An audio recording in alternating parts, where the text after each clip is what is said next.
Naka-work from home si Celine. Nagkasalubong nga kami nung nakaraan eh. Tapos nabanggit niya sa akin na ganun nga. Malaki raw ang sahod niya. Basta masipag ka lang talaga. Huwag ka lang yung panireklamo, ganun. Kasi kung mabilis kang mapagod, sa bahay ka na lang talaga muna. Baka imbis na makatulong, mas lalo ka pang makadagdag ng problema, di ba?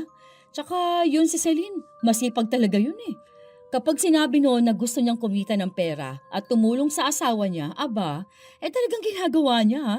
Hindi yung puro lang salita. Hindi yung puro lang pangako, ganon.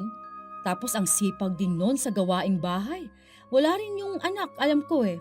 Tapos yung asawa niya kapag uuwi, ang ayos na ng bahay. Tapos walang kalat. Tapos lagi pang nagluluto. Mga ganong bagay ba? Talagang kumikilos siya. Ayaw din nun yung tamad na laging nanonood lang. Tapos anong oras nagigising ng umaga para magluto, yung ganon.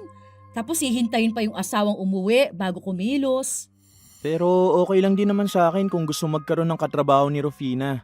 Minsan kasi masaya rin yun may kasama ka ibang tao.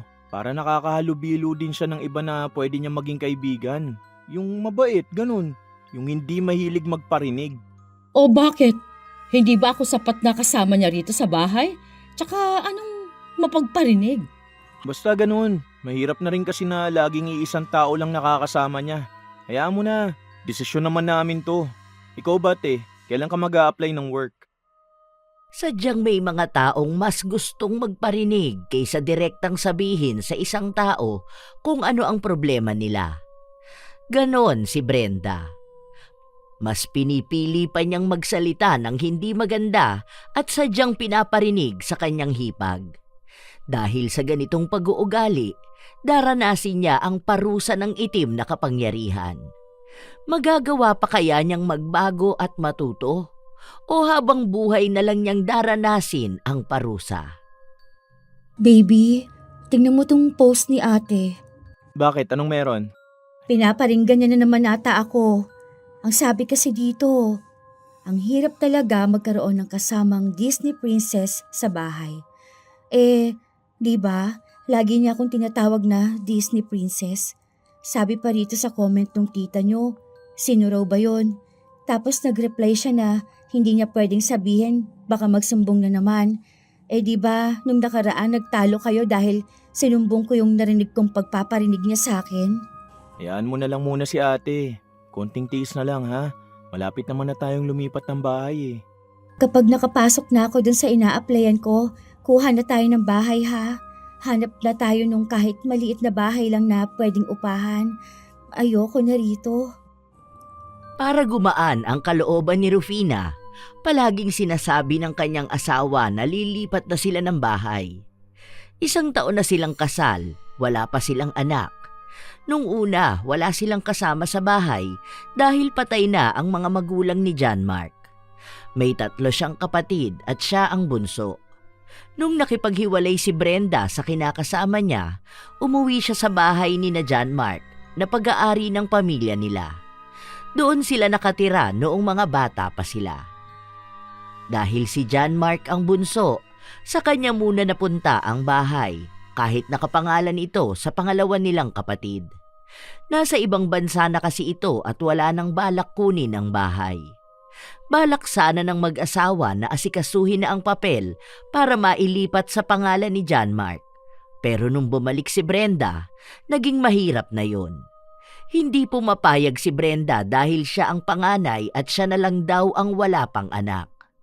Ayaw naman ni Rufina na makipagtalo pa sa hipag, kaya pinipilit na lang niya ang asawa na lumipat ng bahay. Isang araw, habang nagpapahinga si Rufina, naririnig niyang nagdadabog sa kusina ang hipag.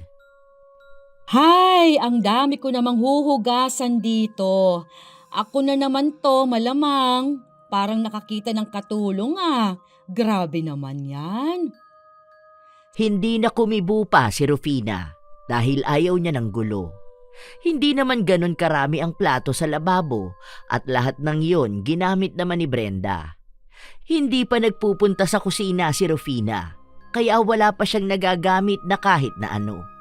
Sadyang reklamador din si Brenda at para bang sinisisi niya kay Rufina kung bakit ang dami niyang ginagawa sa bahay. Sana all, hayahayang buhay. Kahit naman ako may trabahong asawa ko, aba, sa bahay lang ako pataas-taas ang paa. Tapos walang ibang gagawin. Pahinga lang maghapon. Yan ang sana all. Hindi natiis ni Rufina ang pananahimik, kaya sinubukan niyang kausapin ang hipag. Ate, may problema ka ba sa akin? Problema? Oh, wala ah. Ano naman magiging problema ko sa'yo? Panay ka kasi pagpaparinig sa akin. Hindi ah. Wala naman akong pinangalanan, di ba? Baka gunig-gunig mo lang yan. Wala ka nga pinangalanan. Pero dalawa lang naman tayo dito sa bahay, ate. Hindi.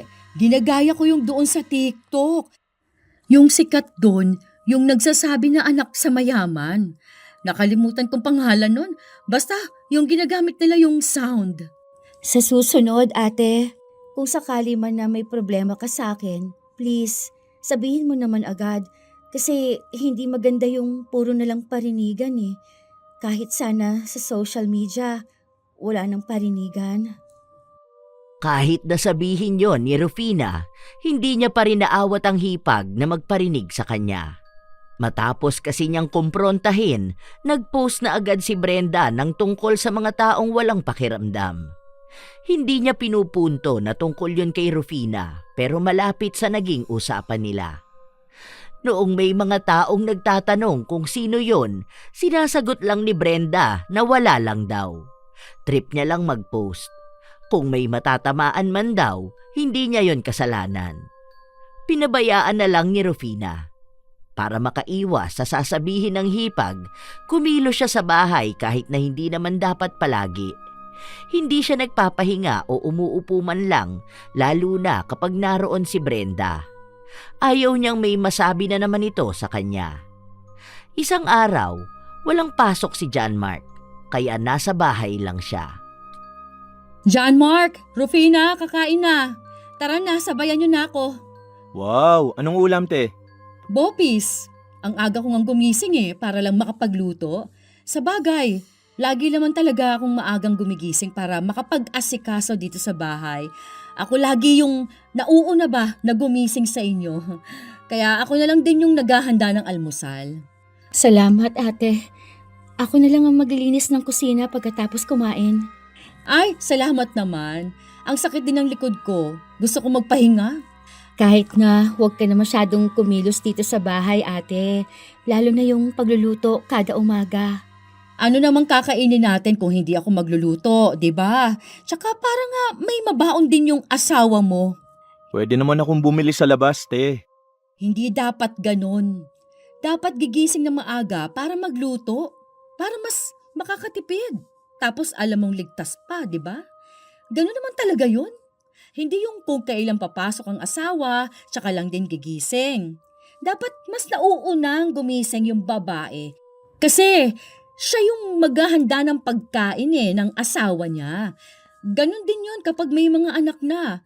Kasi hindi mo naman pwedeng sabihin na gumising kapag papasok na rin ang mga bata. Ano, sa labas na lang din sila kakain. Pagiging responsable yon sa bahay. Gumigising naman ako ng maaga, ate. Nauuna ka lang talaga sa akin. Hindi naman ikaw yung sinasabihan ko. Bale, sinasabi ko lang to para sa alam mo yon, idea lang. Sige na, tara na, kumain na tayo. Gusto ko na rin magpahinga at nananakit na talaga ang balakang ko. Ganito talaga kapag trentahin na. Parang hindi makakain ng maayos si Rufina, lalo na at ang daming tumatakbo sa utak niya. Buong araw natahimik lang si Brenda dahil naroon din naman si John Mark. Pero minsan, may mga sinasabi siya na natatamaan si Rufina. Pero ibinabaling na lang din ni Rufina ang isipan na baka nga hindi yon para sa kanya. Hanggang sa isang araw, nagising siya nung nagpapahinga siya ng tanghali. Ang ingay sa sala dahil mukhang naglilipat ng gamit si Brenda. Ay, ganito talaga kapag ako lang mag-isang may pakialam sa bahay. Ang dumi na nga, ang dami pang kailangang ayusin. Hindi man lang nililipat yung ibang mga gamit. Ang sarap ng buhay ng iba dyan. Patulog-tulog na lang kapag inaantok, habang ako ang nagpapakahirap at nagpapakapagod. Ako na naman bang pinariringgan ni ate? Malamang ako lang. Kasi kami lang naman dalawang nandito eh. Sana all nakakapagpahinga. Sana all chill-chill lang sa buhay. Hay, mamaya niyan, gigising yan para kumain na lang ng niluto ko. Sarap buhay. Buti sana kung pinapasahod ako eh. Ako nga. Teka nga, makalabas muna. Ate, okay ka lang ba? Bakit naglilipat ka ng gamit? Wala kasi akong ginagawa ngayon. Bored lang kaya ganito. Nagising ba kita? Hindi naman. Huwag ka nang gumalaw dyan, ate. Bukas naman pupunta yung kinuha naming maglilinis ng bahay. Bakit naman kukuha pa kayo na maglilinis dito? Hindi ko kasi kaya masyadong mabibigat na trabaho, ate. Mabilis kasi akong hingalin eh. Saka 2 beses sa isang linggo lang naman yung kukunin namin. Para hindi ka na rin magkikilos. Magpahinga ka na lang, ate. Hindi na. Gusto ko nga yung ganito, naglilinis ng bahay. Ako kasi, masipag talaga ako. Hindi uubra sa akin yung palagi akong nagpapahinga, yung ganun. Parang mas lalo akong magiging tamad kung lagi lang akong nasa kama. Gusto ko yung malinis ang bahay. Ayoko nga ng tamad Wala namang tamad dito sa bahay, ate. Wala ba? Oo pala, wala nga. Basta ganun lang. Ayoko lang ng taong walang ginagawa. Sige na, balik ka na sa pagtulog mo dyan. Huwag ka na magkikikilos dito sa bahay Kaya ko naman to. Huwag mo nang galawin yan, ate. Maaga naman bukas yung maglilinis dito. Hindi na, nasimulan ko na Ako na to, kaya ko naman. Naku, baka naman mapagod ka dyan. Saka na ako magpapahinga. Matutulog naman na rin mamaya. Ikaw din pala. Baka hindi ka na makatulog dyan mamayang gabi. Sure ka ba dyan? Oo, sure na ako. Pinagsarhan ni Rufina ng pinto ang kanyang hipag. Pero kahihiga niya pa lang, naririnig na naman niya ang pagpaparinig nito. Alam niyang sinasadya lang ni Brenda na wala siya dahil ayaw direktahin sa mukha niya kung ano ang mga nais nitong sabihin. Hay, hindi talaga marunong makiramdam. Hirap maging Disney princess. Hindi marunong tumulong. Hindi marunong makaramdam sa sinasabi ng iba. Ay, okay lang. Ganito talagang buhay. Baka mamaya masabihan lang na nakikitira na nga lang. Makapaglinis na nga. Total, ako lang naman ang maaasahan sa bahay na to. Kababaeng tao ang tamad. Pinabayaan na lang ni Rufina ang ganong ugali ng kanyang hipag. Para walang masabi sa kanya, siya na lang ang nagluto ng hapunan nila. Simula nung nakasama nila si Brenda, tila ba naging mabigat ang lahat sa kanila, lalo na sa kanilang bahay. Para bang palaging kailangan niyang kumilos at magpapansin na may ginagawa nga siya. Hindi katulad noon na silang dalawa lang ng asawa niya ang nasa bahay. Hindi naman siya tamad dahil kusa siyang kumikilos sa bahay. Malinis ang lahat ng gamit nila. Papasok at uuwi galing sa trabaho si John Mark na meron siyang pagkain. Pero ngayon nakasama na niya si Brenda, kailangan lagi siyang kumilos na para bang napakarami na nilang anak na dapat alagaan. Isang hapon, walang pasok si John Mark.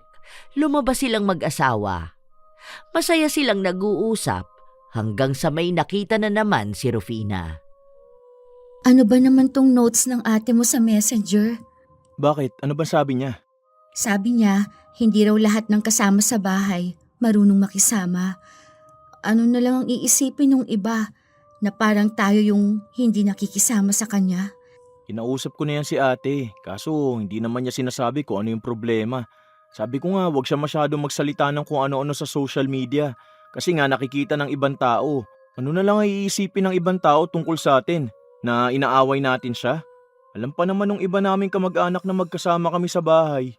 Baka mamaya isipin nila na masama akong hipag.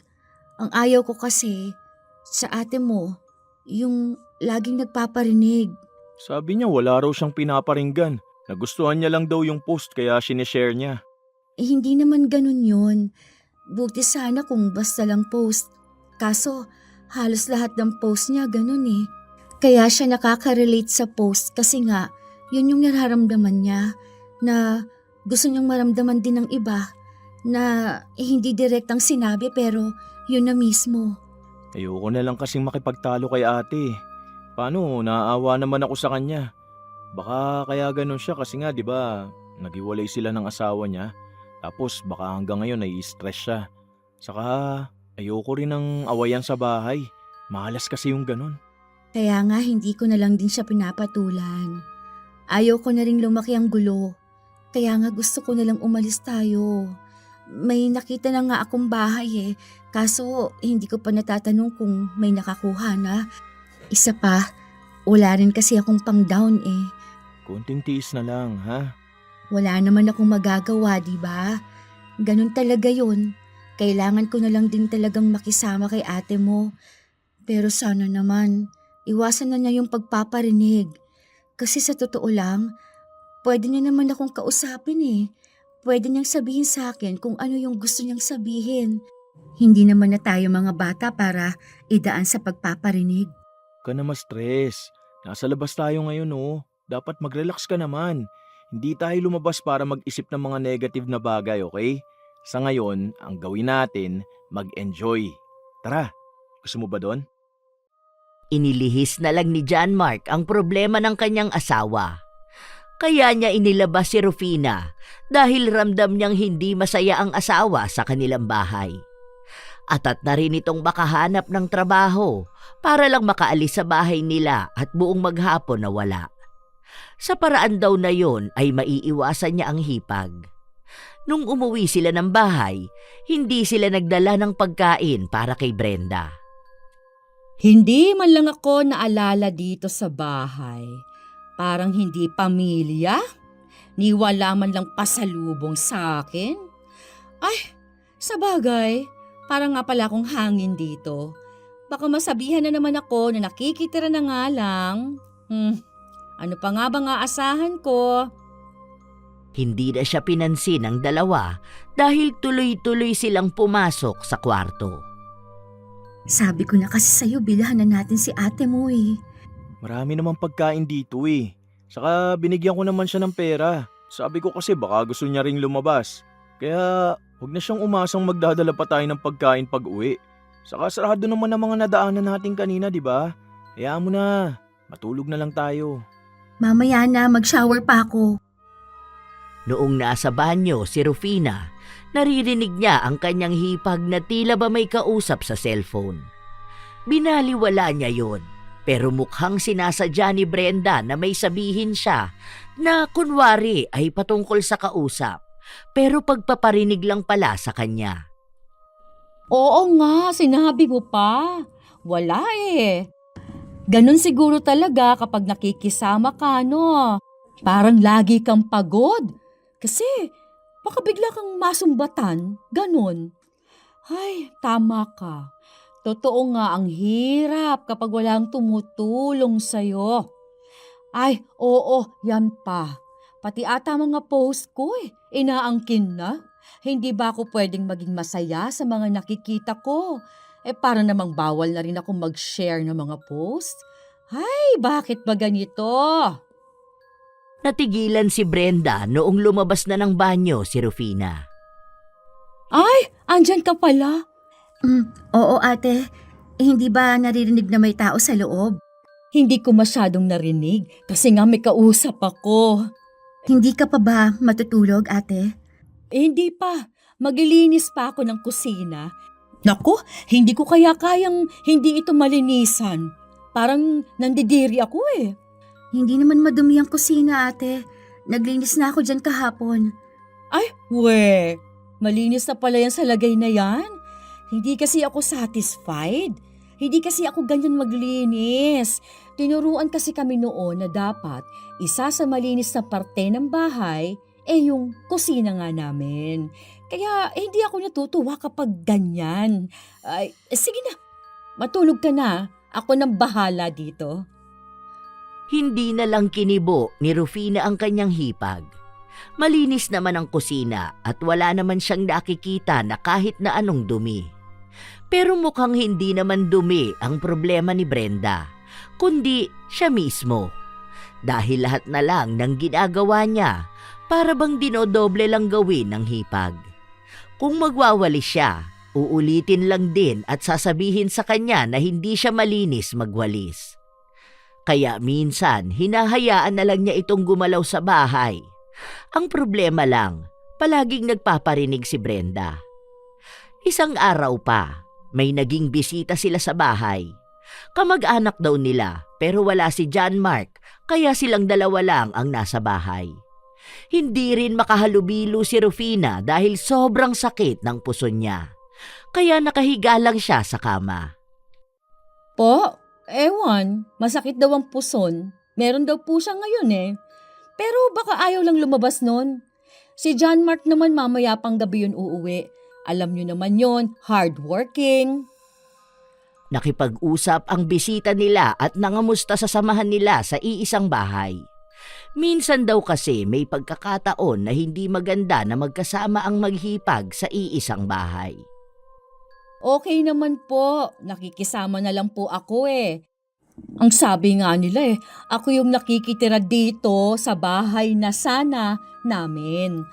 Sa paglilinis ng bahay okay lang naman po na ako lang kasi mas sanay naman ako. Pati sa pagluluto.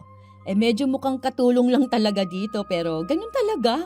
Alam nyo naman po kasi nung nabubuhay pa sina Nanang at Tatang, bawal maging tamad ang babae. Alam nyo naman po, sabi nga 'di ba, kapag babae ka, hindi ka pwedeng tamarin. Lalo na kung may asawa ka na. Hindi ka nadalahagan na pahila-hilata na lang sa higaan mo. Tapos kailangan lagi kang rumespeto sa mga bisita. Paano nga ako lalabas? Sobrang sakit ng puson ko. Kinausap ko naman na yung mga bisita kanina. Pero nagpaalam ako dahil ang sakit talaga ng puson ko. Ang lakas pa ng mens ko. Alam naman siguro nila gaano kasakit tong ganito, no? Tsaka wag sana yung asa ng asa ba? Hindi porket may trabaho ang asawa sa kanya na lang lahat ng gastos. Kahit na wala pang anak, wag namang umasa lang sa iisa. Lalo na ngayon, maliit lang ang pasahod tapos ang mahal ng mga bilihin, di ba? Pero ewan ko, buhay naman nila yan. Ang inaano ko lang, dapat kapag babae ka, masinop ka sa bahay. At kung may asawa ka naman, tumulong ka naman sa kanya. Hindi naman pwede na yung asawa mo lang ang palagi mong aasahan dahil lang sa mabait siya. Naalala ko pa nga nun si Linda, nung nakikitira yun sa bahay namin, kahit napagod yun sa school tapos working student pa, nagagawa pa rin naman maglinis sa bahay. Ang bait nun Tumutulong yun kahit na hindi ko napagsabihan. Ewan ko ba kung bakit may iba na walang pakiramdam? Baka ganun na talaga sila. Naiyak na lang si Rufina sa loob ng kwarto. Ayaw na niya munang lumabas hanggang sa umuwi na ang asawa niya at doon muna nakitulog ang mga bisita. Nang kinaumagahan, maaga siyang nagising para magluto.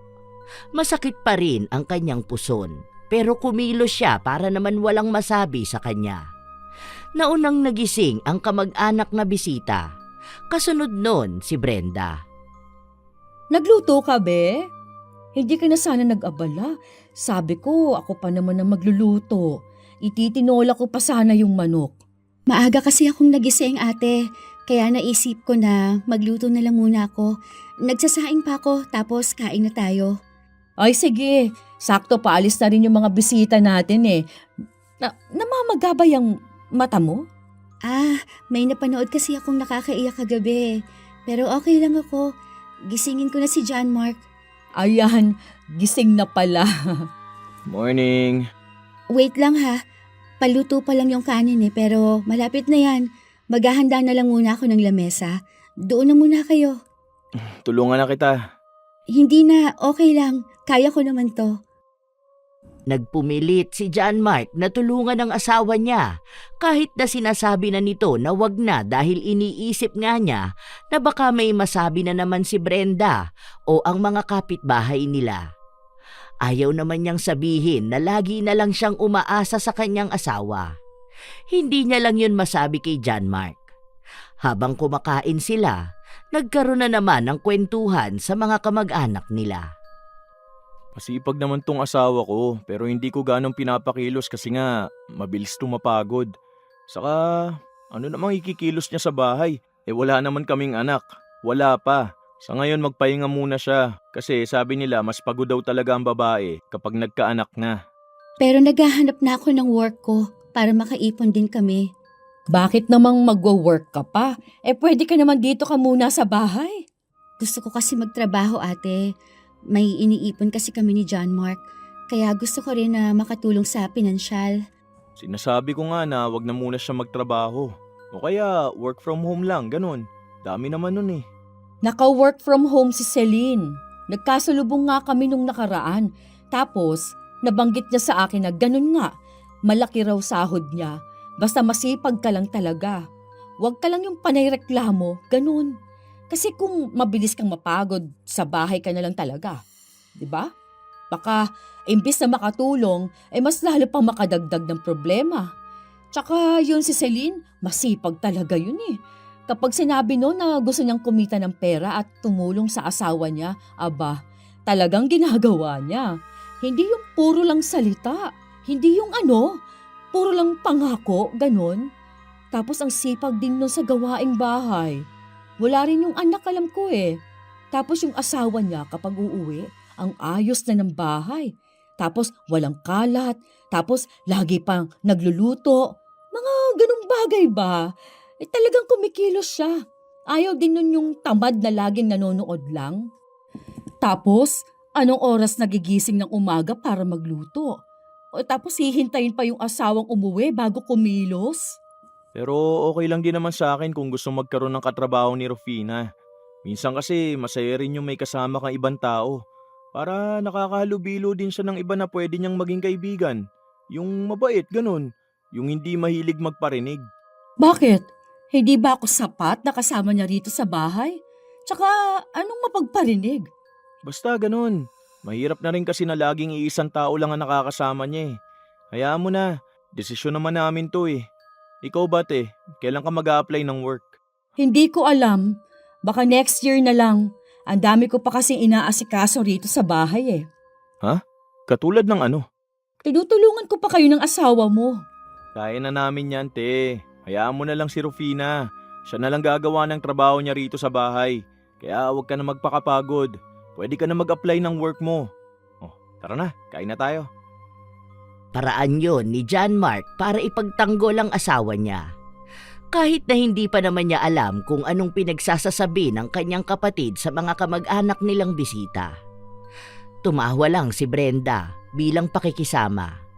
Pero nung umalis na ang mga bisita nila at pumasok na sa trabaho si John Mark, kinausap niya ang hipag. Ano yung sinasabi ni John Mark? Baka nagsusumbong ka naman ng mali. Para kasing sinasabi niya na pabigat ako sa bahay ninyo. Masipag naman ako dito hindi ba? Sa bagay, hindi niya yun nakikita kasi nga lagi siyang nasa trabaho. Baka naman sinasabi mo sa kanya na nagpapakapagod ka rito. Wala akong sinasabi sa kanya na kahit na ate. Sana nga wala. Kasi kung may problema ka sa akin, pwede mo namang sabihin sa akin. Hindi yung pinapadaan mo pa sa iba. Kahit pa sabihin natin na kapatid ko yun eh. Wala namang alam yon sa nangyayari dito sa bahay. Tayong dalawa lang talagang madalas na magkasama, di ba? Hindi naman pwedeng ikaw lang ang pakikinggan niya. Dahil nahihirapan din naman akong maglinis dito. Wala akong ibang sinasabi sa kanya, ate. Kahit natanungin mo siya, hindi ako nagsusumbong. Paano ko naman malalaman kung totoo yon? Malamang asawa mo siya, kaya pagtatakpan ka pa rin niya. Baka magtalo lang dito sa bahay. Ay, tayo na nga lang magkasama araw-araw eh. Hindi mo pa idirekta mismo sa akin kung ano bang problema mo. Sige, didiretsahin na kita. Total, ikaw na rin naman yung nagsimula ng usapan na to eh. Ang problema ko kasi sa'yo ate, wala kang ibang ginawa kundi ang magparinig. Ako yung hindi mo dinidirekta eh. Kapag may problema ka, sa ibang mo sinasabi, hindi sa akin. Kapag naman may ginagawa ka, kailangan lagi mong iparinig sa akin. Kapag nasa kusina ka, kahit na hindi ko naman sabihin na magluto ka o maglinis ka, bigla ka nalang nagdadabog, di ba? Tapos kapag tinatanong kita kung anong problema mo, lagi mong sinasabing wala. Pero lagi mo namang pinaparinig at pinaparamdam sa akin na meron. Hindi ko naman alam na natatamaan ka pala sa mga sinasabi ko. Eh, hindi naman yun para sa'yo. May pangalan mo ba? Wala naman, di ba? Eh, buti sana tanggapin mo yon kung pinangalanan kita. Pati sa social media mo, di ba?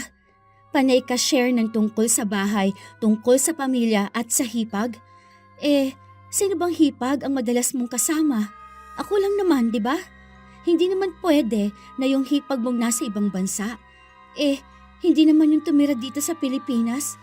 Isang beses pa lang ata yung nagpunta rito eh. Anong iisipin ng iba? Di ba? Ang bato nun sa akin na naman. Nananahimik na lang ako kasi nga ang pangit tignan na nag-aaway tayo. Uulitin ko sa'yo ng ilang beses.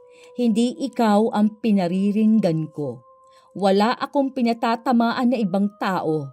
Hindi ko naman siguro kasalanan na feeling mo lahat tungkol sa'yo. Eh hindi nga kita naaalala kada share ko nun eh. Ibig sabihin, hindi yun para sa'yo. Kaya huwag kang maging sensitive na parang pati si John Mark, kailangan paniwalaan lahat ng sinasabi mo. May respeto ako sa'yo, lalo na sa inyong mag-asawa. Kaya wala rin naman akong isinusumbong sa asawa mo. 'Di ba? Bakit? Ano bang dapat mong isumbong sa kanya? Natamad ako? Katulad sa sinasabi mong wala akong ginagawa sa bahay? Hindi ako kumikilos? Wala akong ibang ginawa? Na lagi na lang akong nakahiga? Ha?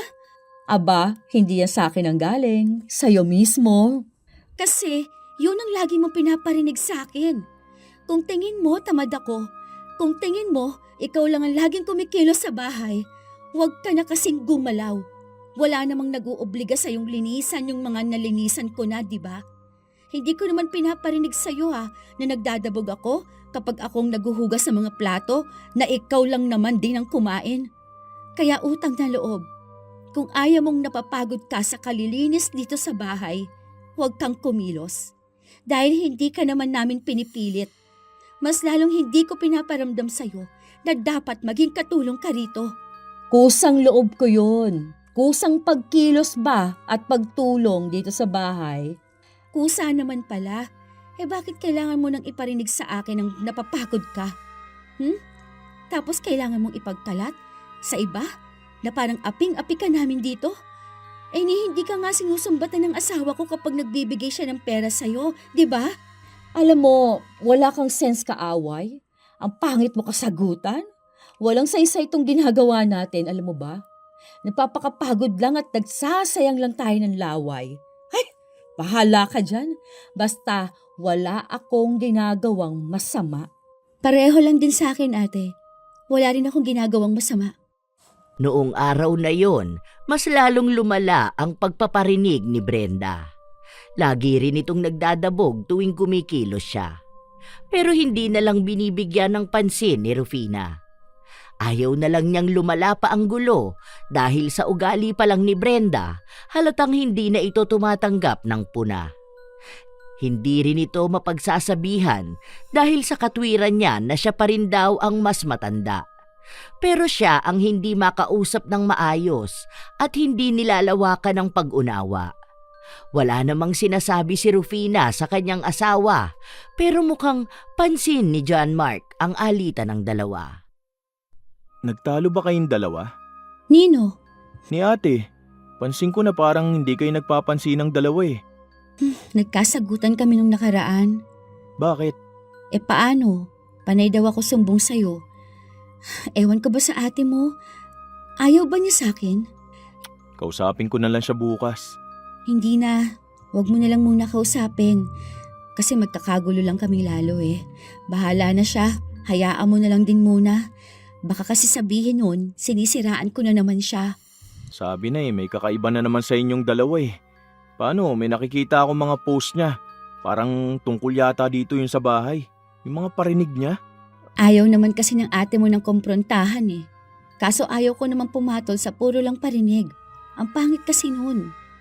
Ang daming taong makakakita ng problema na dapat kaming dalawa lang yung nag-uusap. Pwede naman niyang sabihin sa akin kung tamad ako. Kung hindi siya nasiyahan sa luto ko. Kung hindi niya gustong paraan ko ng paglilinis sa bahay. Pero hindi yung dabog siya ng dabog. May nakarating pa nga sa akin kahapon eh. Yung pinsan ninyo, si Birday ba yun? Oh, ano namang sinabi niya? Yun nga raw. Na parang sinasabi sa kanya ni ate mo na hindi ako magandang kasama sa bahay. Na parang bakit daw ako pa naging asawa mo. Kako, wag na lang niyang sabihin sa akin yung mga ganung bagay. Kasi hindi naman ako sasagot. Ayoko namang manira ng tao. Ano na? Hindi pa ba talaga tayo lilipat ng bahay? Hindi pa kaya. Baka nga isa ako sa matanggal sa trabaho eh. Bakit? May tanggalan na naman bang magaganap? Oo eh. Sinabi nila na palugin na nga yung kumpanya. Iniisip ko kasi na kapag lumipat tayo ng bahay tapos bigla ako nawalan ng trabaho, ang hirap nun, di ba? Baka magsayang lang tayo ng pera tapos babalik na naman tayo dito sa bahay. Alam mo naman kung gaano kahirap maghanap ng work ngayon eh. Ay, sige, okay lang. Hayaan mo na. Pagtitiisan ko na lang ang ate mo. Sana naman magbago na siya. Kahit na anong pakisama ang gawin ni Rufina, hindi yun binabalikan ng maayos na pakikitungo ng kanyang hipag. Minsan pa, nasa trabaho nun si John Mark. Maagang gumising si Rufina para maghanda ng pagkain ng asawa. Noong umalis na si John Mark, bumalik sa pagkakatulog si Rufina. Nagising siya bandang 11:00 ng umaga. Pagkalabas niya ng kwarto, naabutan niya ang hipag na nakaupo lang sa sala. Buti pa ang iba dyan, sarap buhay, tanghali nagigising, tapos yan kakain na yan. Ay, sana all, hayahay ang buhay. Para sabihin ko sa'yo, kumain na ako kanina. Kagigising ko lang ulit. Oh, bakit? Inaano ba kita? Huwag kang maduwag. Kung gusto mong sabihin niya sa pagmumukha ko, pwede naman eh. Hindi ka bata na magpaparinig pa. Dalawa lang tayo rito. Sino naman ang sinasabihan mo? Alangan may nakikita kang hindi ko nakikita. Alam mo, wala akong pakialam sa'yo. Kaya wag kang ang salo ng salo. Kung hindi para sa'yo, wag mong pansinin. Okay, sabi mo eh. Pero ikaw rin. Sa susunod, kapag may mga confrontation, huwag kang matakot, ha? Huwag kang duwag kapag kinakausap ka na. Hindi yung matapang ka lang palagi kapag nagpaparinig ka. Pero kapag kinausap ka na, hindi ka na makasagot ng maayos. Duwag yarn? Sana all. Ang bastos mo makipag-usap ah.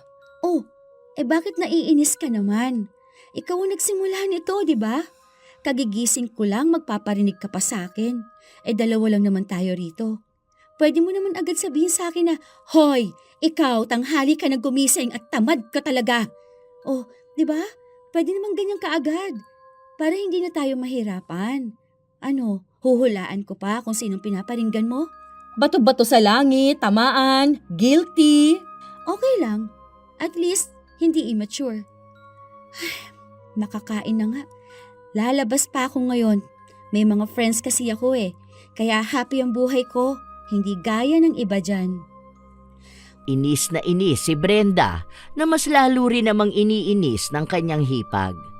Lalabas naman talaga si Rufina pero makikipagkita siya sa pinsan niyang kauuwi lang din ng Pilipinas.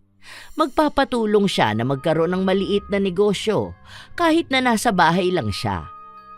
Katulad ng pagbebenta ng mga gamit online.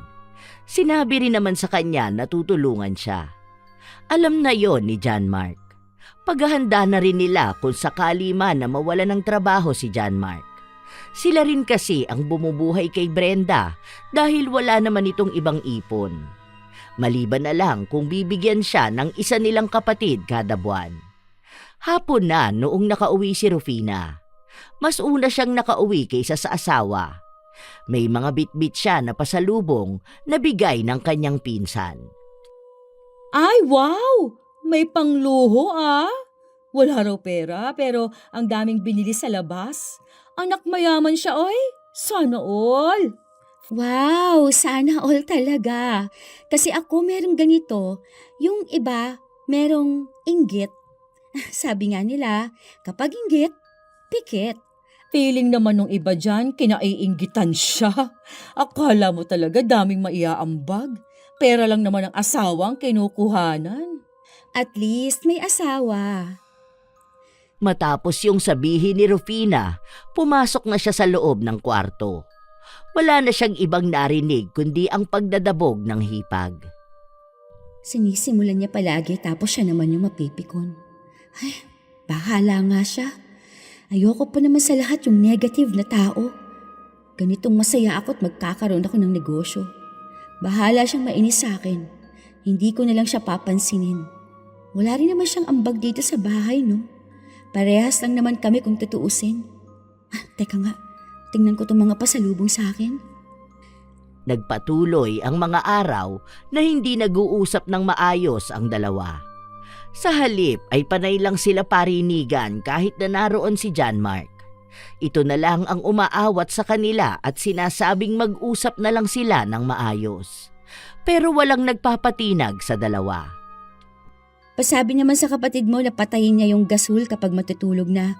Siya yung huling nagluluto sa kusina kahit anong oras na. Pasabi din sa asawa mo na pinapatay ko yung gasol. Tsaka hindi niya yun nakikita kasi hindi naman siya nagluluto kahit sa umaga. Pasabi sa kapatid mo na naghahanda ako ng pagkain para sa ating dalawa. Sa ating dalawa lang, ha? At pasabi sa asawa mo na sana maghugas naman siya ng plato, hindi yung inaasa niya sa akin. Ano ba, wag niyo nga akong gawin tulay dyan. Nagkakarinigan naman kayong dalawa eh. Huwag na kayong magulo, masakit ang ulo ko. Paano yung asawa mo? Tama na muna, awa na lang oh. Huwag na lang kayong mag-usap na dalawa, tama na to. Kumain na tayo, huwag na kayong magsasalita. Eh kasi, Op, tama na. Huwag na kayong magsalita, huwag na please. Punuin nyo na ng pagkain yung bibig nyo, tapos ngumuya kayo ng ngumuya. Tama na. Ganon sila palagi. Lalo na at pumapatol na rin si Rufina sa kanyang hipag. Lumipas ang ilan pang mga araw, wala si John Mark. May dumating silang padala. Galing ito sa pinsan ni Rufina. Yun na kasi mismo ang gagamitin niyang pangbenta. dami na namang parcel na dumating. Nagtitipid pa pala yan sa lagay na yan ha? Ay, nangingialam na naman. Wala naman siyang alam. Hindi na lang mag-ipon o kaya magtrabaho para naman makatulong sa asawa. Hindi na lang kumibo si Rufina dahil naiisip niya na magsisimula siya ng negosyo tapos sasama lang ang loob niya dahil sa hipag. Baka malasin pa ang balak niyang gawin. Hindi niya ipinaalam sa hipag na nagbebenta siya ng mga gamit dahil ibang account ang gamit niya. Iniipon niya lang ang bibili at 2 beses sa isang linggo siya lumalabas para magbenta. Madalas siyang lumabas ng bahay kaya akala ng hipag niya ay kung ano na ang kanyang ginagawa. Alam naman ni John Mark ang negosyo niya at nakikita na malaki ang kinikita niya. Umabot pa sa punto na mas malaki ang kita ni Rufina kaysa sa sahod ng kanyang asawa. Nilihim nila ang negosyo na yon dahil nga ayaw ni Rufina na malagyan ng negatibong enerhiya ang pinagkakakitaan niya. Hanggang sa unti-unting nagkaroon ng mga usap-usapan tungkol kay Rufina. Pinaghihinalaan na siyang may lalaki. Narinig niyang pinag-uusapan siya ng mga tsismosa sa kanila at noong makipagsagutan siya sa mga yon, nalaman niya na galing lahat kay Brenda. Kaya umuwi siya ng bahay na galit na galit. Hay, buti naman naisipan niya pang may bahay siyang uuwian. Tapos na rin siyang makipagharutan sa iba. Uuwi na sa asawa niya na para bang hindi maghapon nakipaglandian. Kung ano-ano na naman ang pinagsasabi mo sa akin, chismosa ka rin no? Oh, ano na naman bang ginawa ko sa'yo, ha? Ano, May isisisi ka na naman sa akin? Magagalit ka na naman? Paano namang hindi ako maiinis sa'yo? Kung ano-ano kayang pinagsasabi mo sa kanila. Tsaka, ano yung pagpaparinig mo sa akin na may kung ano-ano? Ha? May lalaki ako? Hindi ko niloloko ang kapatid mo. Hindi ako nagsabi niyan. Ang isda talaga, nahuhuli sa sarili niyang bibig. At yung taong mapagparinig, pinupuntirya din sa bibig. Basta wala akong ginagawa. Kung natatamaan ka sa mga pinagsasasabi ko, iisa lang ang ibig sabihin nun. May ginagawa ka talagang mali. Wala akong ginagawang mali. Kahit itanong mo sa kapatid mo, hindi ko siya niloloko. Umayos ka nga. Umakto ka naman ng nasa edad mo. Ang tanda mo na. 30 ka na. Bakit hindi ka dumirekta ng sasabihin sa isang tao? Duwag kang masyado eh. Paano ba namang hindi ka matatakot kapag hinarap ka? Wala ba namang saysay ang mga pinagsasabi mo? Basta wala akong ginagawang masama. Kung natatamaan ka sa mga sinasabi ko, iisa lang naman ang ibig sabihin nun. Wala yung ibang ibig sabihin. Dahil sadyang pangit lang talaga mag-isip ang utak mo, kaya pangit din ang lumalabas sa bibig mo. Ayoko na sana makipag-away sa'yo, alam mo ba? Kaso ikaw tong walang ibang ginawa, kundi ang i-push ako na patulan ka. Palala ka na ng palala. Hindi ka nagbabago para gumanda ang buhay mo. Nagbabago ka para lang mas lalong pumangit yung ugali at mindset mo. Magbago ka na. Yung totoong pagbabago. Panay ka parinig, pero kapag sinugod na, hindi naman makasagot na maayos. Kaya ka walang kaibigan eh.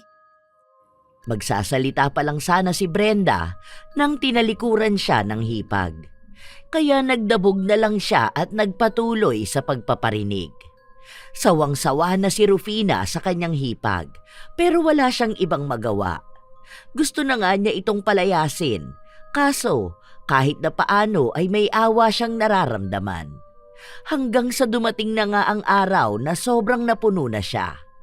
Hindi tumitigil si Brenda, kaya wala na siyang ibang magagawa kundi ang lumapit sa tiyahin niyang mangkukulam. Hindi niya nais na pahirapan ng malala si Brenda, pero bibigyan niya lang ito ng sapat na parusa. Nagpatuloy si Brenda sa pagpaparinig sa kanya hanggang sa isang araw ay nanahimik ito. Pwede pala maging tahimik tong bahay. Ganito kapayapa kapag walang nagdadabog at nagpaparinig. Lumabas siya ng kwarto. Nakita niya ang kanyang hipag na nasa kusina. Anong ginagawa mo? Ano bang pake mo? Aray ko! Nagulat lang ako na nahimik ang bahay. Kaya mo naman palang hindi magsalita ng mag-isa at magparinig sa akin eh. Mama! Ayan na naman. Nagsalita ako ng sakit na naman ang singaw ko sa ngala-ngala. Mukha na nga! O ayan, di ba? Wala ka kasing ibang ginawa kundi magsalita ng hindi maganda eh. Kuskusin mo yan ng tawas. Ayoko nga, ang sakit nun. Paano ka pala gagaling yan? Magbago ka na lang siguro. Tapos, mangako ka na hindi ka na magiging madaldal at palaging nagpaparinig. Hindi mo kaya, no? E di, ganyan ka na lang. Pero okay na rin yun sa akin. Mas gusto ko naman yun. Kasi nga, hindi ko na maririnig yung boses mo. Ay, salamat naman. May kapayapaan na rin sa wakas dito sa bahay. Sobrang tahimik. Salamat. Aray ko. Sakit talaga ng singaw na to. Kainis. Natatawa na lang si Rufina sa pinagdaraanan ng kanyang hipag. Para din naman yun sa katahimikan nila. Pero mukhang kahit na nahihirapan na siya ng ganon, hindi pa rin siya natitigil sa pagpaparinig. Panay pa rin siya post ng patungkol sa kanyang hipag. Minsan pa, kapag nakakapagsalita siya, nagpaparinig pa rin siya. Walang katapusan. Madalas na ring pinagsasabihan si Brenda ng dalawa niyang kapatid na wag na raw niyang siraan o paringgan si Rufina. Mabait naman daw ito. At kung sakali man na may hindi sila pagkakaunawaan, mas maganda kung pag-uusapan na lang nilang dalawa, kaysa mauuna pang malaman ng ibang tao ang hinaing niya. Pero walang pinakikinggan si Brenda. Gusto niyang siya lagi ang masusunod, kahit na mali naman ang ginagawa niya. Isang araw, habang nag-aayos ng mga ibebenta niya si Rufina, naririnig niya ang hipag na nagdadabog sa labas. Hindi gaanong makapagparinig sa kanya. Akala yata ng kapatid mo wala ka rito kaya nagdadabog dun. Puntahan mo, tanungin mo kung okay ba siya. Nagsabi nga sa akin na may singaw daw siya. Hindi ko naman alam kung saan yung galing. Sabihin mo, kakaparinig niya kamo yun. Paano kamong hindi siya magkakaroon ng singaw kung wala naman siyang ibang ginawa kundi ang magsalita mag-isa? Ang daldal niya kamo kasi. Tapos kapag kinausap naman ng maayos, hindi naman niya sinasabi kung anong problema niya. Yun kamo ang problema sa kanya. Sinabi ko nga yun kaso nagalit naman sa akin. Hayaan mo na siya. Eh ang kaso, magla-live ako mamaya. Paano yun? Baka marinig yung pagdadabog niya. Baka mawala rin ako sa mood. Kakausapin ko siya mamaya, wait lang. Kapag tapos na kitang tulungan dito. Tago lang muna sa kwarto. Tanghali na naman gigising. Ganyan na lang pagpaparinig ng ate mo. Paano? Mabilis matuyo yung bibig niya. Baka sumakit lalong singaw niya. Ay, kung ano-ano nang nangyayari sa kanya, hindi pa rin siya nagbabago. Noong kaunti na lang ang aasikasuhin ni Rufina sa mga ibebenta niya, lumabas na silang mag-asawa sa kwarto dahil kakain na sila. Nagulat pa nga si Brenda nang nakita niya ang kapatid. Akala niya ay wala ito. Hindi niya alam na 2 araw nang walang pasok si John Mark. Ang hirap naman kumain. Ang sakit. Sabi ko kasi sa'yo na magbago ka na. Siguro wala nang masamang hangin ang papasok dyan sa bibig mo, tapos makakapagsalita ka ng maayos. Aray ko. Sabi ko kasi sa'yo, kuskusin mo yan ng tawas. Sinabi ko na yun sa kanya, pero ayaw naman niya. Masakit daw yun eh. Malamang ganun nga yun. Kasi hindi yan gagaling kung babaliwalain niya lang. Same sa ugali niya. Kung hindi niya babaguhin, lalala lang talaga. Panay ka. Aray. Panay ka daldal dahil lang sa nasasaktan ako, ha? Aray ko. Aray. Sakit kapag nasasagi ng pagkain. Lagi na lang kayo nagtatalong dalawa. Siya kasi. Kita mo na, sabay pa kayong dalawa. Paano ba kasi ang asawa mo? Mas lalo naman ang ugali mo, no? Tama na yan, kumain na lang tayo. Ikaw te, huwag ka naman lagi magdabog dito sa bahay. May ginagawa si Rufina kaya magbigayan kayo ng space sa isa't isa. Unahin mo na lang muna kung paano mo mapapagaling yung mga singaw mo. Ilang linggo na yan eh. O buwan na nga yata. Hindi naman siguro tumatagal ng ganyan yung singaw. Inaalagaan mo kasi, imbis na alisin mo, wala kang ginagawa. Masakit nga. Ganun talaga yun. Kahit na masakit, kailangan mong gawin. Hindi pwede yung ganyan. Ayaw mo nun, isang sakitan lang. Kesa naman yung matagal mong iindahin. Hindi yan gagaling sa pagtitiis, te. True. Hindi lahat nadadaan lang sa pagtitiis. Same sa lahat ng bagay. Hindi madadaan sa pagtitiis. Ganyan sa ugali mo. Hindi rin madadaan sa tiisan lang. Puro si Rufina ang nagsasalita dahil hirap nga ang kanyang hipag. Dahil doon ay naiinis lalo si Brenda. Ilang araw pa ang lumipas, walang nababago sa kalagayan ni Brenda, maging sa kanyang pag-uugali. Hanggang sa isang tanghali, lumabas ng kwarto si Rufina dahil maglalabas siya ng mga naibenta na niya. Naabutan niya ang hipag na nakaupo lang sa labas ng bahay. May kausap sa cellphone, pero mukhang sadya na iparinig sa kanya. Aalis na naman ang Disney Princess. Maglalaro na naman siya ng ganda-gandahan, gala ng gala. Hindi ko na nga pinapansin yun. Kasi nga baka mag-away na naman kami. Ay, aray! Ay, sumasakit na naman tong singaw ko. Paanong hindi sasakit yan? Ang daldal mo na naman. Natutuyuan ka na ng laway. Kung ako kasi sa'yo, gamitin mo yung mga salita mo sa ayos. Hindi yung nagpaparinig ka na naman sa akin. Nagpaparinig? Baka kung ano-ano na naman ang naririnig mo. Tama na ate. Huwag na tayo maglokohan dito. Alam mo naman kung anong ginagawa mo eh. Bahala ka dyan. Mo, aalis na muna ang Disney princess ha? Maiwan na lang muna dito ang witch na may singaw. Masaya ka pa talaga? Oo naman. At least nabawasan yung daldal mo eh. Kapag kasi wala kang singaw ang ingay-ingay mo, hindi ka malang matahimik. O ngayon, medyo may pahinga ang tenga ko at utak ko. Ay, makalis na nga. Pasalubungan kita ng tawas mamaya ha, para kuskus mo dyan sa singaw mo. Para bang wala ng pag-asa ang dalawa na magkasundo. Lalo na at walang balak si Brenda na baguhin ang ugali at napuno na rin si Rufina sa pakikisama. Ilang araw pa ang lumipas, laging naririnig na nananakit ang singaw ni Brenda. Lagi siyang dumadaing at para ding sinasadya niyang marinig ng mga kasama niya para lang kaawaan siya. Pati mga kamag-anak nila, minsan ay pinagsasabihan niya ng sakit na nararamdaman niya. May kasama na yung sumbong sa nagiging pakikisama sa kanya ng hipag. Isang gabi, habang magkasama ang mag-asawa sa kanilang kwarto, may nakita na naman si Rufina. May bagong post si ate mo. Ito 2 minutes ago. Nagpaparinig na naman ba? Ang sabi niya, sana all daw sa pamilya na magkakasundo at sa mga may mababait na hipag. Tapos, sinundan niya pa ng isa pang post na sa pamilya raw, kung nagkakaintindihan lahat, magiging masaya raw. Siya lang naman ang hindi makaintindi rito. Malungkot yan ngayon kasi nga may sakit siya tapos walang nag-aalaga sa kanya. Paano na may mag-aasikaso sa kanya kung inaaway niya? Tsaka, singaw lang yon. Hindi niya kasi gamutin eh. Hindi rin siya nakikinig sa mga pinagsasasabi ko sa kanya. Di tama lang din na mahirapan siya ng ganun, no? Siya rin naman dahilan bakit siya nasasaktan. Kinausap ko na siya. Hindi rin naman nakikinig sa akin eh. Mas matanda nga raw siya. Dapat ako yung makinig sa kanya.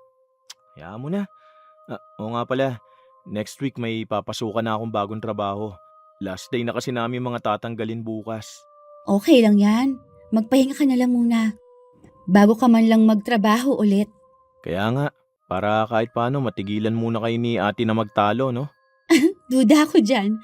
Alam mo naman ang ate mo. Ang dami nang singaw, hindi pa rin natitigil. Bakit kaya ganun siya sa akin? Mabait naman sana ako sa kanya. Hindi ko rin alam eh. Sana naman magbago ng ate mo. Kasi kung ganun siya, baka hindi na yan makapag-asawa pa ulit. Kawawa yan kapag nakakilala yan ng kaanak na magiging asawa niya. Baka mamaya niyan magkaroon siya ng malupit na biyenan. Aba, hindi uubra yung lagi siyang magpaparinig ha. Baka sumabog na ang bunganga niya. Yun nga ang dahilan kung bakit naghiwalay sila ng asawa niya. Hindi niya lang inaamin. Sinabi niya na ng babaeng araw pero hindi ko alam kung totoo yun. Kasi hanggang ngayon wala naman ako nakikita na babae ni kuya eh. Tapos ang sabi niya masama raw ugali ng biyenan niya na parang lagi siyang inaaway. Pero ang totoo nun, ang dami niyang kaaway. Minsan pa hindi ko na to sinabi sa kanya. Pero nakipag-away nga raw siya sa kapitbahay nila. Lagi siyang sinusugo dahil nagpaparinig siya na kesyo laging maingay daw yung kapitbahay niya. Na kapag nagtatapon ng tubig parang direkta sa kanila, ganun. Yun na nga ang problema sa ate mo. Kung mali ng iba, pwede naman niyang idirekta, di ba? Hindi yung magpaparinig pa siya. Kasi mas nakakainis yung paparinggan ka kaysa yung sabihin mo ng direkta. O tapos laging sa ibang tao pa manggagaling kung ano yung gusto niyang sabihin sa'yo. Pwede namang makipag-away siya ng direktahan eh. Ang duwag kasi nun. Bata pa lang kami ni na ate, mahina na siya sa direktang komunikasyon. Hindi siya nagsasabi ng problema niya ng harapan. Ayun na nga ang napansin ko sa kanya. Takot sa confrontation. Takot siya mapahiya. Takot siya kapag harap-harapan na pero maldita naman. Laging tinatanggi yung mga ginagawa niya.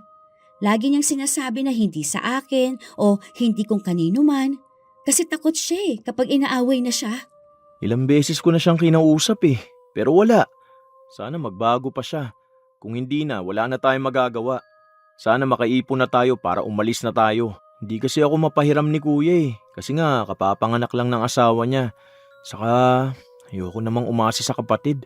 Mag-ipon na lang tayo para makalipat na tayo. Desidido na rin si John Mark na umalis dahil nakikita niyang nagiging malala na ang alitan ng dalawa. At hindi na yun nagiging maganda sa samahan nila. Hindi na maganda sa kanilang lahat. Malaki ang posibilidad na masira ang mga relasyon nila. Ilang araw ang lumipas, wala nang trabaho si John Mark, kaya tumutulong na lang siya sa kanyang asawa sa negosyo nito. Ilang araw ding tahimik si Brenda. Wala siyang ibang ginawa kundi dumaing at masaktan. Minsan pa nga noong nasa kusina si Rufina, nakita niyang naglalagay ng asin sa tubig si Brenda. Puro ganyan ang pinapangmumog mo ah. Sabi ko sa'yo, kuskusin mo yan ng tawas tapos magbago ka ng pag-uugali. Hindi pa ba masama ang ugali mo sa lagay na yan? Sana tinatag mo na lang ako doon sa mga post mo, di ba? Nakakahiya naman sa iba na hindi ako kilala eh. Para may clue lang sila kung sino yung tinutukoy mo.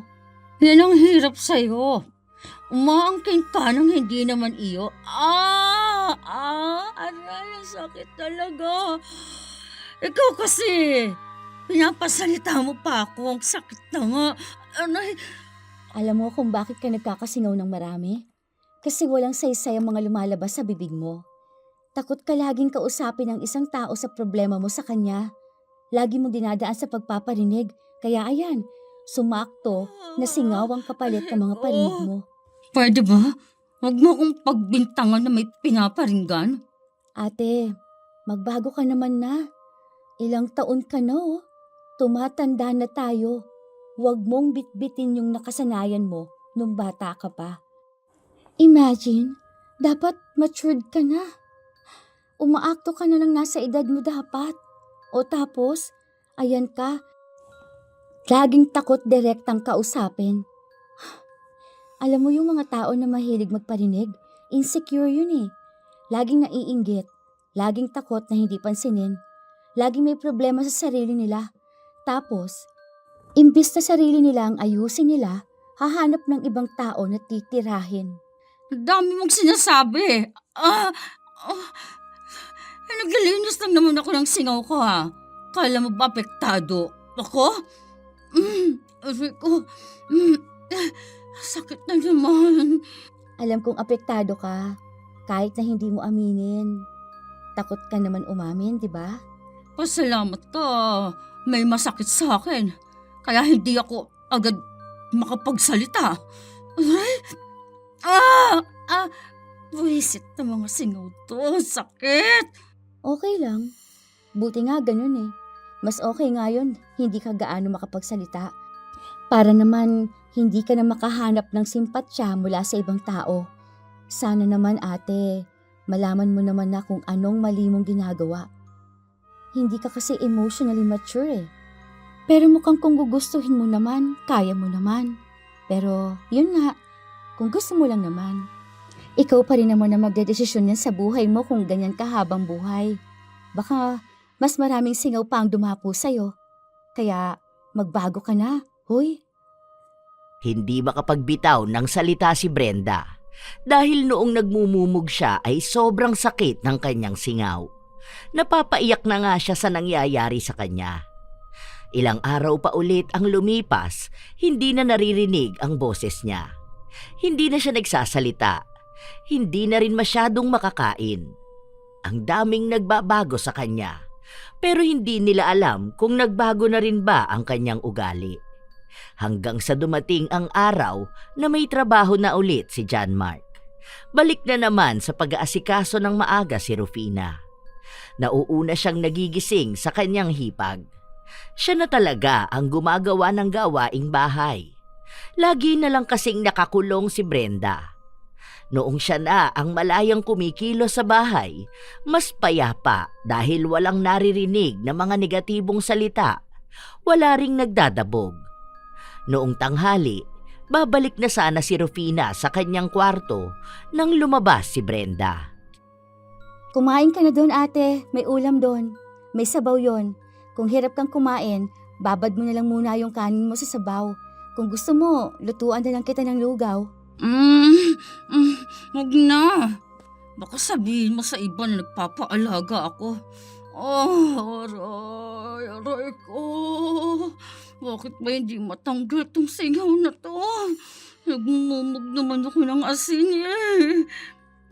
Hindi ako magsasabi sa iba. Hindi naman ako pala post, no? Hindi uso sa akin magparinig sa totoong buhay kahit pa sa social media. Dahil alam mo naman na kapag may problema ako, direkta akong nagsasabi sa isang tao. Ayoko may ibang tao pa na makakaalam ng problema ko. Mas masaya yung ganun, ate. Kasi hindi naman lahat ng kachismisan mo totoo sa'yo. Ang iba doon, nakikisabay lang sa issue. Kasi wala rin silang magawa sa buhay. Oo na. Anong oo na? Doon ka sa lugaw.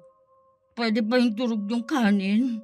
Ang hirap talagang kumain. Sakit talaga. Parami ng parami ang singaw ko. Gamutin mo kasi yan. Sige, mamaya pagkatapos mo kumain, gamutin natin yan. Masakit ata yun eh. Ganun talaga. Hindi naman gagaling kung hindi kailangang masaktan muna. Basta dahan-dahan lang. Hindi ko sure. Basta kumain ka na muna. At teka, lulutuan na lang kita ng lugaw mo. Hindi man direktang nakikipag-ayos si Brenda, tila ba ramdam ni Rufina na may napagtatanto na rin ito sa kanyang nasabi. Ilang araw pa ulit ang lumipas, napapansin ni Rufina na hindi na nagpo-post o kaya ay nag-iingay sa social media ang kanyang hipag. Hindi katulad noon na maingay si Brenda at kung ano-anong parinig ang ginagawa. Napansin din ito ni John Mark. Kaya ang akala niya ay magkabati na ang dalawa o kaya ay nag-uusap na sila. Lalo na at silang dalawa lang din ang naiiwan sa bahay. Hindi pa pala kayo ulit nag-uusap? Nag-uusap naman kami pero yung normal na usapan lang. Yung dito sa bahay, kung kakain ba siya o kung gusto niyang magpatulong sa akin para gamutin ang singaw niya. Yung mga ganun lang.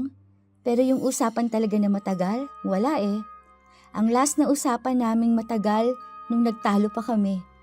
Tsaka hirap magsalita ang ate mo kaya hindi rin kami nag-uusap. Pero okay na rin yun kasi at least nagkikibuan kaming dalawa.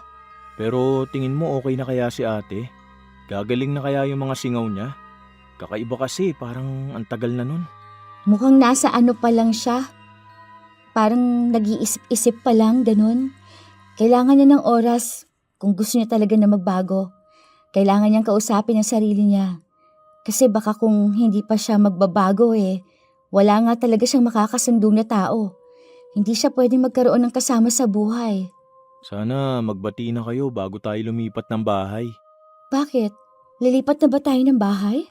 Bala ko na sana. Nagpapahanap pa ako ng mauupahan, yung malapit lang din sana sa work ko. Meron daw nakita yung mga katrabaho ko eh. Kaya yun na lang ang titingnan ko. Pero saka na muna kapag nakasahod na ako. Para kapag nanghingi ng bayad, makakapagbigay ako.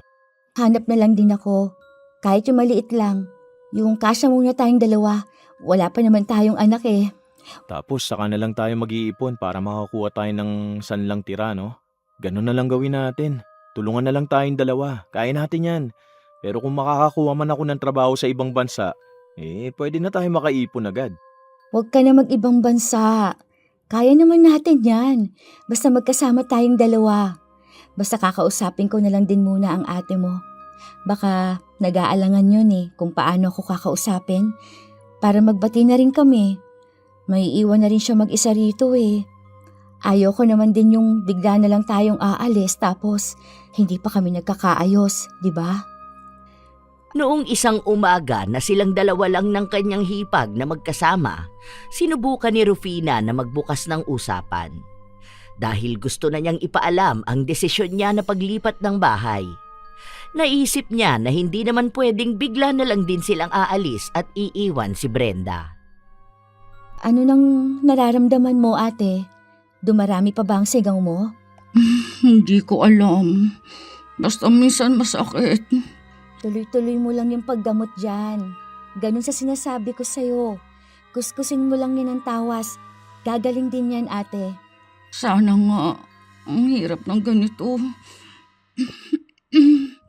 Ilang buwan na akong may singaw. Ayoko naman magpatingin sa doktor. Oo nga pala, ate. Sorry dun sa mga naging awayan nating dalawa ha. Ayoko lang kasi talaga sa isang tao yung hindi ako dinidirekta. Yung hindi sinasabi sa akin kung ano ba yung problema niya. Tsaka ayoko na may samaan tayo ng loob, lalo na kung aalis na kami. Gusto ko yung magaan lang yung pag-alis namin, lalo na may iwan ka rin mag-isa rito. Aalis kayo? Saan na kayo pupunta? Oo ate, aalis na kami ni John Mark. Bubukod na kami at lalayo na. I mean, hindi naman sobrang layo. Yung dito lang din naman, pero hindi na tayo magkasama sa iisang bubong. Ah, bakit naman? Wala lang, para makapag-adjust na lang tayo. Alam mo yon, para iwas na rin sa awayan. Para sa atin lang din naman yun. Kasi ang gulo na natin eh. Hindi naman pwede na ganito na lang tayo palagi, di ba?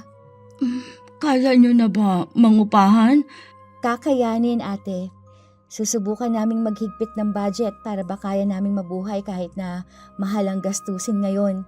Tsaka maliit na bahay lang din naman ang kukunin namin, yung hindi mabigat ang bayad sa renta. May nakita na kami pero kakausapin pa namin kapag may pambayad na kami. Huwag na kayong umalis. Desidido na kami ate. Napag-usapan na rin naming mag-asawa ito. Ipauubaya na lang din namin itong bahay sa'yo. Ako na lang ang aalis. Ha? Bakit? Wala ka namang mapupuntahan. Sabi mo wala na kayong ibang kamag-anak na malapit lang, di ba? Kapag gumaling na ako, mag-apply na ako ng work. Iniisip ko na rin naman yun eh. Kasi ako yung nanggulo sa inyo rito. Kayo pang mag-adjust sa akin. Mag-isa lang naman ako sa buhay. Baka kasi alam mo na, iniisip ko na ayaw mong bitawan tong bahay nyo. Gets ko naman yun. Tsaka wala kang trabaho. Wala kang makukuhang bahay. Kaya kahit na dito ka na lang muna. Buo ng desisyon ko. May papasukan kasi akong stay-in eh. Hindi lang ako makapasok kasi nga nagpapagaling pa ako. Hindi naman pwedeng makita nila itong dami ng sigaw sa bibig ko, diba? Saka, isa rin sa iniisip ko, bigyan kayo ng privacy mag-asawa. Dito lang muna ako habang nagpapagaling ako. At sorry din ha, tama ka nga. Dapat umakto ako ng tama sa edad ko. Hindi na ako bata na mahilig magparinig. Hindi naman sa ganung paraan na re-resolve ang problema eh. Kung may gusto akong sabihin, dapat harap-harapan akong magsasabi sa kanila. Kaya, sorry ha. Okay lang yon ate. Wala na sa akin yon. Basta, gusto ko lang din talaga na magbago ka na. Mas matuto ka ng mangdirekta lang sa tao kung may gusto kang sabihin sa kanya. Nakakasawa rin naman kasi yung puro na lang pasaring. Pero alam ko naman na mababago mo pa ang ugali mo. Dahil mukha namang totoo ang sinasabi ni Brenda, pinaalis na ni Rufina ang kulam na pinagawa niya. Matapos doon ay siya mismo ang tumulong sa hipag na magamot ang mga singaw. Halos 1 linggo rin bago tuluyang nawala ang singaw ni Brenda. Nakakapagsalita na ulit siya ng maayos. Kaya noong nasiguro niya na magaling na siya, sinubukan na niyang magpasa ng papel sa bahay na pagtatrabahuhan niya. Mabilis lang din naman ang balita na dumating sa kanya. Nakuha na ako dun sa trabahong sinasabi ko. Ang bilis ng process nila. Oh, paano raw yon? Lilipat ka na agad doon? Magdadala ka na ng mga gamit mo? Kailan naman ang alis mo? Ngayon nga dapat yun, pero ang sabi ko bukas na lang kasi hindi ko pa naaasikaso yung mga damit ko. Yung mga requirements ko naman, pwede naman sa kanilang daw asikasuhin. Buti nga konti lang mga gamit ko. Isang bitbitan lang to. Mga damit ko kasya na yan sa sako bag. Bibit-bitin mo ba lahat yan? Wala kang iiwan dito sa bahay? Oo, doon na muna ako. Stay in naman yun kaya pwedeng doon na ako titira hanggat may trabaho ako. Tagal ko na rin namang nakitira dito sa inyo, no? Para may space na kayo. Pwede nyo magamit to kapag nagkaroon na kayo ng anak. O kaya lagayan ng damitan nyo. Pwede ka namang mag-iwan ng gamit mo rito, ate.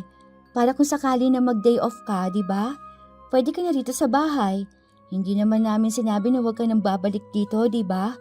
Okay lang talaga sa amin kahit minsan nandito ka. Sure ba kayo? Baka makaabala lang din ako rito sa inyo. Oo naman, te. Hindi naman na siguro kayo magkaaway ng asawa ko, no? Saka, dyan lang din sa kabilang bayan yung papasukan mo, di ba? Malapit lang yun. Mga 45 minutes sa biyahe lang naman yun. Kapag day off ko o kaya may okasyon, makakauwi ka rito. Para may damit ka. Alam nga naman kapag uuwi ka rito o kaya bibisita, magbitbit ka pa, di ba? Oo nga, ate. Lalo na malapit na magpasko para makauwi ka rito. Sige, gusto ko yan. Ako nang may sagot ng pangsalad natin. Oh, may ambag na ako ha. Hindi tulad ng iba dyan. Buti naman matatahimik na ang bahay. Wala nang mag-aaway. Buti naman tahimik na yung dalawa dyan. Hindi ka marunong. Nagpaturo ka na lang sana sa ate mo. Expert yan si ate. Hoy, ayoko na no. Okay na ako. Hindi na ako magpaparinig. Baka magkaroon pa ako ng singaw. Ang sakit mo pa naman mangkuskus ng tawas. Grabe ka. Ay, sige na nga. Mag-empake na ako at maaga akong pinapapunta bukas. Para makakain na yung isa dyan. Hindi na naging mabigat sa kanilang puso ang mga sandali na yun. Ang dating ugali na kinaiinisan kay Brenda ay naging katatawanan na lang kapag nag-uusap-usap sila. Sa paglipas ng panahon, nakakilala rin ng bagong asawa si Brenda. Nagkaroon ng anak sina Rufina at John Mark. Naging mas masaya pa ang kanilang samahan. Minsan naman ay bumibisita sa Pilipinas ang isa pa nilang kapatid kasama ang pamilya nito. Lalo na noong inayos na ang paglipat ng titulo sa pangalan ni John Mark. Naging masaya at maayos silang magkakapatid. Minsan, may makikilala ka talagang tao na mahilig magparinig. Mga taong takot magsabi ng direkta. Mahilig magpasaring at tila dinadaan sa biro ang mga parinig. Akala nila mas ligtas ang ganong gawain, pero mas nagdudulot lang ito ng sakit at pagkalito. Ang ugaling mapagparinig ay senyales ng takot. Takot sa harapang usapan, takot na masagot, at takot na managot sa sariling salita. Kaya sa halip na maayos ang problema, mas lalo lang lumalala. Nagiging dahilan ng pagkasira ng relasyon at pagkawala ng respeto. Kung may problema, matutong magsalita ng malinaw at mahinahon. Ang diretso at maayos na komunikasyon ay hindi kabastusan. Isa itong uri ng respeto sa iyong sarili at sa iyong kapwa. Tandaan, hindi mo kailangang sukatin ang sarili sa parinig ng iba. Ang taong panatag sa loob, marunong magsalita ng tuwiran at tapat. Ang duwag ay nagkukubli sa salitang bitin at pahaging. Samantalang ang matapang, humaharap, malinaw, buo at may paninindigan. Kayo ba mga apo, nakakilala na ba kayo ng taong magaling lang kapag nagpaparinig pero hindi naman makasagot kapag kinumpronta na? Maaari nyo yang ibahagi sa amin kasabay ng inyong opinyon ukol sa ating bagong kwento. Naway nakapaghati dito ng magandang aral. Ito ang inyong Lola Telang at maraming salamat sa palagi ninyong pakikinig mga apo.